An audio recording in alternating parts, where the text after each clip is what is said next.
வணக்கம். Welcome to Thanjavur சமையல்.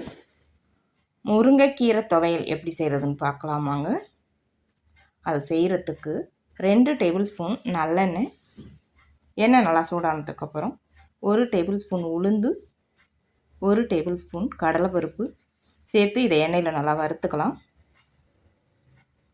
கருகாமல் வறுத்துக்கணும். அதுக்கப்புறம் இது கூட காரத்துக்கு பச்சை மிளகாய் சேர்த்துருக்கேன். காஞ்ச மிளகாய் வேணுனாலும் சேர்த்துக்கலாம். காரத்துக்கு தகுந்த மாதிரி ஒரு 6-7 சேர்த்துருக்கேன். 10 பல் பூண்டு சேர்த்து அதையும் எண்ணெயில் வதக்கிக்கலாம். கொஞ்சமாக புளி சேர்த்து இதை வதக்கிட்டு இது கொஞ்சம் வதங்கினதுக்கப்புறம் ஒரு கைப்பிடி அளவு முருங்கைக்கீரை இதில் சேர்த்து வதக்கிக்கலாம். முருங்கைக்கீரையை காம்போடையே கழுவிட்டு தண்ணி வடிஞ்சதுக்கப்புறம் உருவி அதுக்கப்புறம் வதக்குனிங்கன்னா தான் நல்லா வதங்கும். உருவிட்டு கழுவி அதுக்கப்புறம் வதக்குனிங்கன்னா கழுவும் போது கீரை ஒன்றோட ஒன்று ஒட்டிக்கும், நல்லா வதங்காது. துவையல் அரைக்கும் போது பச்சை வாசனை அப்படியே வரும்.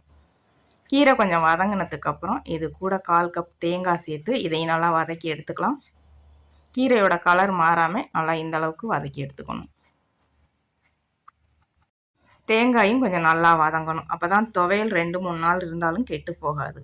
தேங்காய் நல்லா வதக்கலைன்னா ஒரே நாளையில் கெட்டு போயிடும். இப்போ இது எல்லாம் நல்லா வதங்கிருச்சு. இதை எடுத்து ஆற வச்சுக்கலாம்.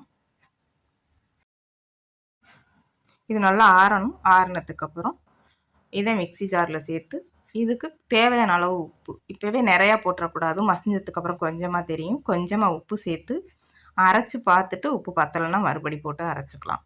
கொஞ்சம் தண்ணி சேர்த்து அரைச்சி எடுத்திங்கன்னா துவையல் ரெடி ஆயிரும். அவ்வளவுதான். இப்போ உப்பு இருக்கான்னு செக் பண்ணிவிட்டு பத்தலைன்னா இன்னும் கொஞ்சம் சேர்த்து இன்னொரு சுற்றி எடுத்துக்கலாம். இந்த துவையலை நீங்கள் சாம்பார் சாதத்து கூடவும் சாப்பிட்டாலும் டேஸ்ட் நல்லாயிருக்கும். ரசம், மோர் இது எல்லாத்துக்கு கூடவும் சைட் டிஷ்ஷாக வச்சு சாப்பிடும்போது டேஸ்ட்டு ரொம்ப நல்லாயிருக்கும். சாதத்தில் போட்டு நல்லெண்ணெய் அல்லது நெய் ஊற்றி பிசைஞ்சு சாப்பிடும்போது டேஸ்ட்டு ரொம்ப நல்லாயிருக்கு. நீங்களும் செஞ்சு பாருங்கள். வீடியோ பிடிச்சிருந்தா வீடியோ ஷேர் பண்ணுங்கள். தஞ்சாவூர் சமையலுக்கு சப்ஸ்கிரைப் பண்ணுங்கள். தேங்க்யூ.